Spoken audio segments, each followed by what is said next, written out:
Good morning and welcome to VSA Morning Miner. It's Tuesday, the 2nd of December, and resourcing tomorrow is getting underway in London. Paul, how are you? I'm fine, thank you. Fine, and a busy schedule booked up for resourcing tomorrow too. Very good. Well, I think there'll be a lot of excitement as yesterday uh, precious metals were moving higher.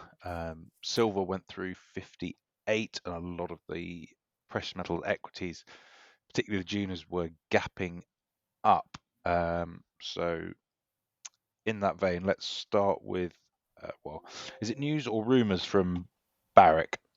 This is actually confirmed news. Actually, that was put out by Reuters yesterday, and that's a confirmation on what was the rumor. I guess once Mark Bristow had left as CEO of Barrick, that uh, Barrick is now formally considering the split up of Barrick to North American and non North American assets into separate companies. It effectively would undo the Rand Gold Resources merger that was done back in 2019.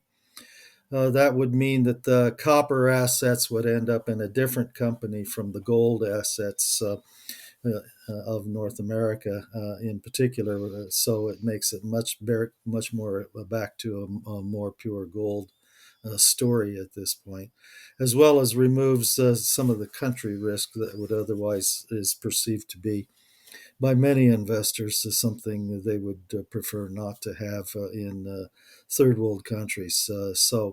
Uh, in that sense, there was no timing placed on this in the press statement, but it would suggest that it would probably go ahead once they work out the details. Yeah, it's interesting. It's sort of two different strategy drivers, which are almost opposites for the stage of the cycle we're in, separating companies that diversify into base metals from gold. That typically supports their multiple at the sort of bottom and middle stages of the mining cycle, and then it slows their performance at the top of the gold cycles. So you can see the logic of separating gold and copper at the moment, given where we're going in gold. Yet you would think that having riskier jurisdictions, this would be the time that they will actually get start to get a bit more recognition compared to the stronger jurisdictions which have been a focus at the earlier stage in the cycle. So it may be just the wrong time to be getting out of Africa in terms of ratings, as people find that US, Canada, Australia start to become too expensive. Um, Yes, that is a consideration, and at this time, copper is not underperforming either, well into the $5 range per pound. So, uh, as you say, it's not necessarily the right time to be undoing this particular model. But by the same token, it does appeal to the bankers out there and not necessarily to the miners. okay, we've also got an update from Endeavour. They're targeting 12 to 15 million ounce of mineral discoveries over the next 5 years. Yes, this is their essentially their exploration ideal, I guess, or for practice that they'll be doing over the next 5 year period. They had two prior 5 year periods, which were very successful in developing this kind of strategy, where over the 10 year period between 2016 and 2025, they delivered over 20 million ounces in measured and indicated resources, which was about 2.4 times the actual amount of gold they produced on the mining side. And it was at a discovery cost of less than US $25 an ounce. So proved to be highly accretive to the corporate strategy as well as the corporate base of gold reserves as well as production.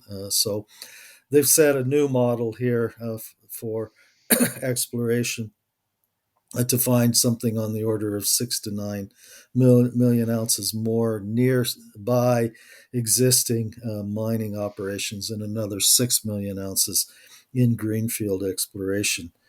So we'll see how successful they are, but the geos have delivered before, so don't discount them. Well, and it ties into the announcement made by Eastar Resources a couple of weeks ago that they were going to start a JV with Endeavour Mining. And yesterday, Eastar announced that as well as the JV, Endeavour were investing £1.8 million directly into Eastar by way of a convertible note. Mm-hmm. So that shows that they're looking for those kind of ounces in Kazakhstan. Anything else, Paul? That's all for me for now. All right. Thanks very much. We'll be back tomorrow. See you then. This podcast has been produced and edited by VSA Capital. It is intended for information purposes and not as investment advice. The information is intended for recipients who understand the risks associated with equity investments in smaller companies. Please do your own research and do not rely on a single source when making an investment decision. VSA Capital may derive fees from this content and seeks to do business with the companies mentioned.